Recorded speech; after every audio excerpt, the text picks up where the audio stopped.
అందరికీ నమస్కారం. శ్రీ మాత్రే నమః. రేపే పౌర్ణమి, చాలా శక్తివంతమైనటువంటి రోజు, అలాగే పరమ పవిత్రమైనటువంటి రోజు. ఈ పౌర్ణమిని చైత్ర పౌర్ణమి అంటారు. దీన్ని హనుమాన్ జయంతిగా కూడా కొలుచుకుంటూ ఉంటారు. అంటే ఈ పౌర్ణమి రోజున ప్రత్యేకంగా ఆంజనేయ స్వామికి పూజలు చేసుకుంటూ ఉంటారనమాట.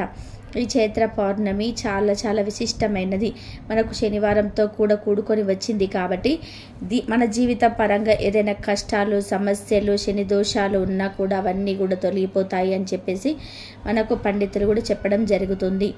ఈ చైత్ర పౌర్ణమి మనకి 100 సంవత్సరాల తర్వాత ఇప్పుడు వస్తుంది. అంటే 100 సంవత్సరాల క్రితం ఒకసారి వచ్చింది, ఇప్పుడు 100 సంవత్సరాల తర్వాత వస్తుంది. ఈ విశ్వాసనామ సంవత్సరంలో ఇది మొట్టమొదటి చైత్ర పౌర్ణమిగా మనకు శాస్త్రాలు చెప్పడం అనేది జరిగింది. కాబట్టి చాలా శక్తివంతమైనది. ఈ రోజున మీరు ఒక నిమ్మకాయతో ఈ చిన్న పరిహారం కనుక చేసుకున్నట్లయితే మీ సుడి తిరిగిపోయి పట్టిందల్లా కూడా బంగారం అవుతుంది. అంటే మీకు ఏదైనా ఇంటి పరంగా కానీ, లేదంటే ధనపరంగా కానీ, అప్పుల సమస్యలతో కానీ, అసలు ఎంత చేసినా కూడా, సంపాదించినా కూడా అసలు కలిసి రావటం లేదు, ఒక్క రూపాయి కూడా నిలబడటం లేదు, మా ఇంటి మీద మా మీద నరదిష్టి అనేది చాలా ఎక్కువగా ఉంటుంది, అసలు మేము ఏం చేయాలో కూడా అర్థం కావటం లేదు, ఎటు వెళ్ళిపోవాలో అర్థం కావటం లేదు. ఎందుకంటే మనం గమనించినట్లయితే ప్రత్యేకంగా ఇంకిరుగు పొరుగు వాళ్ళు, ఎదుటి వారు, అలాగే మన బంధువులు అవ్వచ్చు, మనకు తెలిసిన వాళ్ళు అవ్వచ్చు, ఇలా ఏంటంటే ఎక్కువగా కూడా మన మీద పడి ఏడుస్తూ ఉంటారు. దీన్ని ఏంటంటే నరదిష్టి అంటారు. ఈ నరదిష్టి వలన మనకు చాలా చాలా రకాలైనటువంటి సమస్యలు వచ్చేటువంటి ప్రమాదం అయితే ఉంది. కాబట్టి ఈ చైత్రశుద్ధ పౌర్ణమి రోజున నిమ్మకాయతో పరిహారం అనేది చాలా మంచిది. అలాగే ఇప్పుడు నిమ్మకాయ పరిహారం అనేది సరిసమానమైనదని చెప్పి మనకు శాస్త్రాలు చెప్పడం అనేది జరిగింది. ఎందుకంటే శనివారంతో కూడా కూడుకొని వస్తుంది కాబట్టి నిమ్మకాయతో పరిహారం ఉంటే మన పరంగా ఏదైనా చెడు ఉన్న, దోషాలున్న, దిష్టి ఉన్న అన్నిటినీ కూడా చిటికలో తీసి పడేస్తుంది. కాబట్టి చక్కగా ఈ పరిహారం అనేది చేసుకోండి. ఇది ఎలా చేయాలి ఏంటి అనేది వినే ముందు ఒక చిన్న రిక్వెస్ట్ అండి, వీడియోని పూర్తిగా చూడండి, చూసే ప్రయత్నం చేయండి. దానివల్ల మీకు విలువైనటువంటి మరిన్ని విషయాలు తెలిసే అవకాశం అనేది ఉంటుంది. అలాగే మన వీడియోకి ఒక లైక్ ఇచ్చి సపోర్ట్ చేయండి. మామూలుగా పౌర్ణమి అంటే లక్ష్మీదేవి అమ్మవారికి చాలా ఇష్టమైనటువంటి రోజు. ఆ రోజున ఏంటంటే చేసేటువంటి పరిహారాలకు కానీ, పూజలకు కానీ ప్రత్యేకమైనటువంటి స్థానం ఉంటుంది. ఆ రోజు చేసేటువంటి ఖచ్చితంగా మనకు సిద్ధిస్తాయి. అంటే ఫలితం అనేది త్వరగా వస్తుంది. విడి రోజుల్లో మనం ఎన్ని పరిహారాలు చేసినప్పటికీ మనకు ఫలితం అనేది కాస్త ఆలస్యం అవుతుంది. కానీ ఇలాంటి పౌర్ణమి కానీ, అమావాస్య తిథుల్లో చేసినటువంటి పరిహారాలకు త్వరగా ఫలితం అనేది రావడం అనేది అవకాశం అనేది ఉంటుంది. కాబట్టి ఎదురు చూస్తూ ఉంటారు పరిహారాలు చేసేవాళ్ళు. ఈ రోజున ఏంటంటే కొన్ని నియమాలతో ఈ పరిహారం చేస్తే మీకు చాలా మంచి జరుగుతుంది. వెంటనే ఫలితం అనేది కూడా కొన్ని క్షణాల్లోనే వస్తుందన్నమాట. ఇంకా రేపు పౌర్ణమి కాబట్టి ఉదయాన్నే లేచి శుచిగా స్నాన కార్యక్రమాలు పూర్తి చేసుకొని, ఇంటిని వాకిల్ని శుభ్రం చేసుకొని, అలాగే వాకిట్లో చక్కగా ముగ్గులు వేసుకొని మీరు ఇంటిని కూడా శుభ్రంగా తుడుచుకోవాలి. అంటే పౌర్ణమి కాబట్టి ప్రత్యేకంగా కాస్త రాళ్ళ ఉప్పు వేసుకొని, తెల్లటి రాళ్ళ ఉప్పు అంటే రాక్ సాల్ట్ ఉంటుంది కదా, వీటిలో నీళ్ళలో ఉప్పేసుకొని ఇల్లును ప్రతి మూలలో కూడా తుడుచుకోండి. ఎందుకంటే ఇంట్లో మనకి తెలియనటువంటి నకారాత్మక శక్తులు, చెడు శక్తులు ఎన్నో కూడా తిరుగుతూ ఉంటాయి. కాబట్టి ఇలాంటివన్నీ చేయాలన్నమాట. అంటే ఆ నీటిలో అన్ని మురికి రూపంలో ఇంట్లో ఉన్నటువంటి చెడు మొత్తం కూడా బయటకు వెళ్ళిపోవడానికి అవకాశం ఉంటుంది. ఇంకా రేపు ఏంటంటే గుమ్మడికాయ తినకూడదు అన్ని కొన్ని రకాలైనటువంటి ఈ పౌర్ణమి రోజున కొన్ని తిథుల్లో మనం చేసుకోవాలన్నమాట. అలాగే చింతపండు, అలాగే పులుసులు ఇలాంటివి ఉంటాయి కదా, పులుపుకు సంబంధించినటువంటి పదార్థాలు రేపు మనకు తినకూడదని చెప్పేసి మనకు శాస్త్రాలు చెప్పడం అనేది జరిగింది. అలాగే తలకు నూనె రాసుకోవడం, మగవాళ్ళైతే గడ్డం చేయించుకోవడము, ఆడవాళ్ళైతే గోల్డ్ కొరుక్కోవడము, ఇలాంటివన్నీ కొన్ని పనులు చేయకూడదు. ఇలా చేయటం వలన ఏంటంటే మనకి చాలా కర్మలు వెంటపడేటువంటి అవకాశం అనేది ఉంటుంది. అలాగే గుమ్మడికాయ కాదండి, నాన్ వెజ్ అనేది కూడా పొరపాటున కూడా తినకూడదు, వండకూడదు. కోడిగుడ్డు కూడా మనకు నాన్ వెజ్, ఎందుకంటే ఏ చెట్టు కాచేది కాబట్టి గుమ్మడికాయ తినకూడదు. కానీ మీరు పౌర్ణమి రోజు కాబట్టి కావాలంటే గుమ్మడికాయని వాకిట్లో అంటే గుమ్మం ముందు కట్టుకోవచ్చు. దానివల్ల మనకు మంచి జరగడానికి అవకాశం అనేది ఉంటుందన్నమాట. నల్లటి బట్టల పొరపాటున కూడా ధరించకూడదు. పౌర్ణమి కాబట్టి మీరు ఆకుపచ్చని, పసుపు కానీ, ఎరుపు కానీ ఇలాంటి బట్టలు వేసుకొని నలుపు రంగు బట్టలు మాత్రం వేసుకుంటే సమస్యలు ఎక్కువగా వస్తుంటాయి. అలాగే మూగజీవాలను హింసించకూడదు. అంటే కాకులను కావచ్చు, కుక్కలు అవ్వచ్చు, కొందరు పిల్లలు అవ్వచ్చు, పెద్దవాళ్ళు కూడా కొడుతూ ఉంటారు వాటిని. అవి నోరు లేనివ్వండి, వాటి వల్ల మనకి ఎటువంటి నష్టం అనేది లేదు కాబట్టి వాటిని కొట్టడాలు ఇలాంటివి చేయకూడదు. ఎందుకంటే వాటితో అయిన ప్రాణమే కాబట్టి మనం కొట్టినప్పుడు చేసినప్పుడు అవి బాధపడతాయి. అలా ఏంటంటే మనకు కర్మ రూపంలో ఉసురు రూపంలో మన వెంట పడుతూ ఉంటాయి కాబట్టి మూగజీవులని, కుక్కల్ని ఇలాంటి వాటిని కొట్టకుండా చూసుకోండి. అలాగే కాకులు కూడా వచ్చినప్పుడు మీ ఇంటికి కాస్త ఒక ముద్ద అన్నం పెట్టండి. ప్రతిరోజు కూడా కాకికి మీరు తినేటప్పుడు తొలి ముద్ద తీసి మీరు కాకికి గోడ మీద పెట్టేసి మీరు తినటం వలన మీకు చాలా మంచి జరుగుతుందండి. అంటే మీ పరంగా ఏదైనా దోషాలు, పితృదోషాలు, శాపాలు, కర్మలు ఇలాంటివి ఏంటంటే తెలిసి తెలియక మనం వెంటపడి మనకు ఒక చెడు వాతావరణం అనేది క్రియేట్ అవుతుందన్నమాట. డబ్బు సంపాదించినా కూడా నిలబడకపోవడము, అప్పుల పాలైపోవడము, నిందల పాలైపోవడము, భార్యాభర్తల మధ్య ఇప్పుడు గొడవలు ఉండటము, కుటుంబంలో చికాకులు, సమస్యలు, అలా ఆరోగ్య సమస్యలు ఇలాంటివి ఏంటంటే చాలా రకాలుగా వెంటబడుతూ ఉంటాయి. పిల్లలు కూడా మాట వినకపోవడము ఇలాంటివన్నీ జరుగుతూ ఉంటాయి. కాబట్టి మీరు కాకి కాస్త ఒక ముద్ద అన్నము ప్రతిరోజు పెట్టండి. ఇలా ప్రత్యేకమైన రోజు కాదు, ప్రతిరోజు కూడా పెట్టడం వలన మీకు చాలా మంచి జరగడానికి అవకాశం అనేది ఉంటుంది. ఇంకా ఈ పరిహారం వచ్చేసరికి ఈ నిమ్మకాయ పరిహారం ఉదయం కానీ, సాయంత్రంగా సంధ్యా సమయంలో కానీ, మీరు రాత్రి 12 గంటల లోపు ఎప్పుడైనా సరి చేసుకోవచ్చు. ఇబ్బంది ఏమీ లేదు. మనకు శనివారంతో కూడుకొని వస్తుంది కాబట్టి అతేంద్రియ శక్తులతో ఈ పౌర్ణమి అనేది రావడం అనేది జరిగిందనమాట.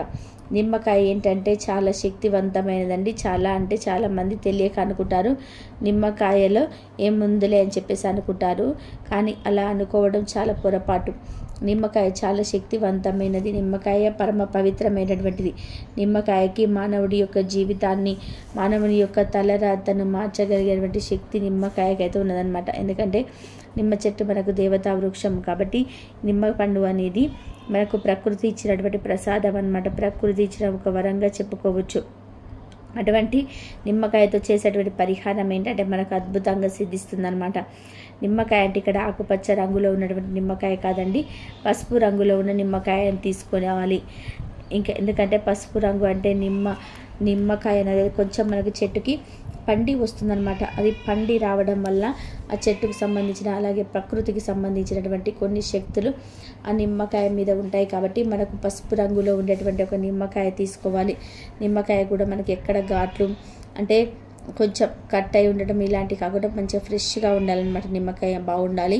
మీకు చెట్టు ఉంటే డైరెక్ట్గా చెట్టుకు దండం పెట్టుకొని నిమ్మకాయను కోసుకునేటప్పుడు మా సంకల్పం నెరవేరాలని చెప్పేసి కోరుకోండి. ఇక చెట్టు లేదనుకోండి, మీరు బయట నుంచి అయినా సరే తీసుకొచ్చుకొని చక్కగా ఒకసారి శుభ్రంగా నీటితో కడిగేసి నిమ్మకాయ పరిహారం అనేది మనం చేసుకోవచ్చు అనమాట. మనలో కొంతమందిని ప్రత్యేకంగా గమనించినట్లయితే ఒక్కొక్కసారి అలాంటి సమస్యలు మనకు కూడా వెంటాడుతూ ఉంటాయని మనకి ఇంటి పరంగా ధనపరంగా అసలు కలిసి రావడం లేదు. ఎంత చేసినా రూపాయి అయితే నిలబడటం లేదు. చేతిలో చిల్లి గవ్వ కూడా ఉండటం లేదు. ఇంకా మేము అప్పులు చేయాల్సినటువంటి పరిస్థితి అనేది వస్తుంది. ఎంత చేసినా కూడా మా అభ్యర్థికంతా కూడా కష్టాలే ఉన్నాయి. అసలు ఎవరికైనా చెప్పుకోవడానికి కూడా ఏం చేయాలో కూడా అర్థం కావట్లేదని చెప్పేసి చాలామంది సతమతం అయిపోతూ ఉంటారు. ఇల్లు కలిసి రావటం లేదు, ఏదైనా దోషాలు ఉన్నాయేమో అని, అలాగే నరదిష్టం ఉందని చెప్పేసి ఏంటంటే ఇల్లు అనేది మనకు అన్ని రకాలుగా కలుసుబాటుగా ఉన్నప్పుడు మనకు ఆ ఇంట్లో ఏది చేసుకున్నా కూడా బాగుంటుందన్నమాట. కొంతమందికి ఏంటంటే వాస్తులు దోషాలన్నీ సరిగ్గా ఉండవు. అలా లేనప్పుడు ఏంటంటే మనం ఆ ఇంట్లో ఏది చేసినా కూడా చూస్తానికి ఇల్లు బాగానే ఉంటుంది, కానీ ఎక్కడో ఒకటి వాస్తు దోషాలు ఇవన్నీ ఉండి ఆ ఇంటి పరంగా ఏం చేసినా కూడా కలిసి రాకుండా చాలా రకాలైన సమస్యలు అయితే వస్తూ ఉంటాయి అన్నమాట. అంటే ఇక చాలామంది ఏంటంటే బయట చాలామంది గురువుల దగ్గరికి వెళ్ళి వాళ్ళ దగ్గరికి వీళ్ళ దగ్గరికి వెళ్ళి మాకేం చేయాలి, మాకు అసలు కలిసి రావటం లేదు, మాకు ఇప్పటికీ ఎప్పుడు కూడా మనశ్శాంతి అనేది ఉండదు, ఎప్పుడు కూడా గొడవలు జరుగుతూ ఉంటాయి, ఆడవాళ్ళ పడదు. కొంతమందికి మనం ఇళ్ళలో చూసుకున్నట్లయితే మగవాళ్ళకి పడదు, భార్యాభర్తలకు పడదు, పిల్లల్ని పెద్దవాళ్ళ మాటలు పిల్లలు అసలు వినరు అనమాట. ఇట్లా కొన్ని రకాలైనటువంటి చాలా రకాలైనటువంటి నష్టాలు జరుగుతూ ఉంటాయి. ఇక ఏం చేయాలో దిక్కుతోచక ఇక ఎవరైనా పెద్ద పెద్ద గురువులను సంప్రదించడం వల్ల చేస్తూ ఉంటారు. వాళ్ళు ఏంటంటే చాలా డబ్బులు తీసుకొని ఇదిగో నమ్మి చేసుకోవాలి, ఇది కట్టుకోవాలి, ఇది మార్చుకోవాలని చెబుతూ ఉంటారు. అది చేసినప్పటికీ కూడా ఫలితం వచ్చిందంటే మళ్ళీ పెద్దగా ఫలితం ఏం కనిపించదు. అదే విధానంగా జరుగుతూనే ఉంటుంది అనమాట. కాబట్టి అలాంటి దోషాలన్నీ పోయి ఇంటి మీద కూడా నరదిష్టి అనేది పోవాలి అంటే మీరు ఒక నిమ్మకాయని తీసుకొని నిలువుగా 4 భాగాలు 4 భాగాలుగా కట్ చేసి దాంట్లో కాస్త పసుపు, కుంకుమ, 2 లవంగాలు కూడా కూర్చేసి తమలపాకు మీద రాళ్ళ ఉప్పు వేసేసి నిమ్మకాయను అక్కడ పెట్టేసేయాలి. ఇది ఎక్కడ ఉంచాలి అంటే మన గుమ్మానికి మెయిన్ ప్రధాన ద్వారం ఎడమ వైపు ఉంచాలన్నమాట.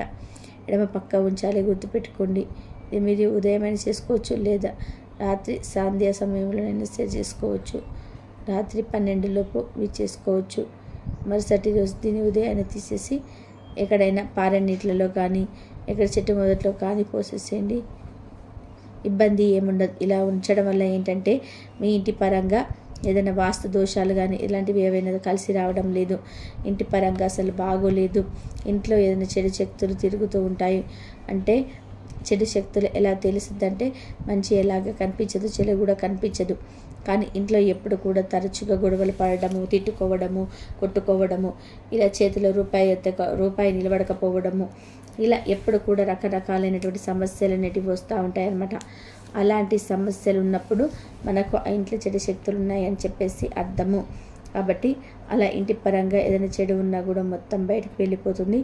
అలాగే బయట నుంచి కూడా ఎటువంటి చెడు అనేది లోపలికి ప్రవేశించకుండా ఈ తమలపాకు మీకెళ్ళ రాళ్ళ ఉప్పు వేసేసి దాని మీద నిమ్మకాయను కొంచెం నిలువుగా కట్ చేసి ఇట్లా పసుపు, కుంకుమ, 2 లవంగాలు చేసి అలా ఎడమ వైపు ఉంచడం వల్ల చాలా బాగా సిద్ధిస్తుంది అనమాట. దిష్టి ఇలాంటి చెడు శక్తులు మొత్తం కూడా గ్రహించేసిందండి.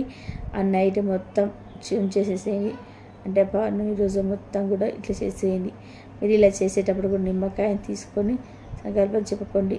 సంకల్పం చెప్పుకొని అంటే మీకు ఏదైతే ఉందో ప్రత్యేకంగా ముఖ్యమైనటువంటి కోరిక ఉంటుంది కదా, డబ్బు సంపాదించడానికి కానీ, లేదా అప్పులు తీరాలని కానీ, లేదా కలిసి రావాలని కానీ, ఇలా మీకు ఏదో ఉంటుంది చెప్పుకొని నిమ్మకాయ కట్ చేశారు తర్వాత మీరు ఇట్లా చేయండి. ఇలా చేయడం వల్ల గుమ్మం ముందు ఉంచడం వలన మనకి ఏదైనా సరే అంటే మంచి కానీ చెడు కానీ గుమ్మం లోపలికి ప్రవేశిస్తుంది. కాబట్టి గుమ్మానికి ఎడమ వైపు ఉంచాలి. తమలపాకు ప్రకృతి ఫలానికి ప్రసాదించిన వరాన్ని చాలా శక్తివంతమైన రాళ్ళ రూపం అన్నమాట. ఆ సముద్ర గర్భం నుంచి పుట్టింది కాబట్టి మనకు పరంగా బాగా కలిసి రావడానికి రాళ్ళ ఉప్పు అనేది బాగా పనిచేస్తుంది అనమాట. ఇట్లా ఈ లవంగాలు ఏంటంటే లక్ష్మీదేవి రూపాలుగా చెప్పుకోవటం అంటాం. లవంగాల వలన కష్టాలను, సమస్యలు పోవడానికి అవకాశం అనేది ఉంటుంది. పసుపు, కుంకుమలు ఏంటంటే శుభప్రదమైనటువంటి, మంగళప్రదమైనటువంటి. ఈ నిమ్మకాయ గురించి అయితే అసలు ఇక చెప్పాల్సినటువంటి పని లేదు. కాబట్టి ఈ పౌర్ణమి రోజు చక్కగా మీరు ఇంట్లో చక్కగా లక్ష్మీదేవి ముందు పూజ చేసుకొని సింపుల్గా ఆర్భాటం ఏం అవసరం లేదు. మీకు ఓపిక ఉండి చేసుకోగలిగితే చక్కగా నైవేద్యాలు సమర్పించి చేసుకోండి.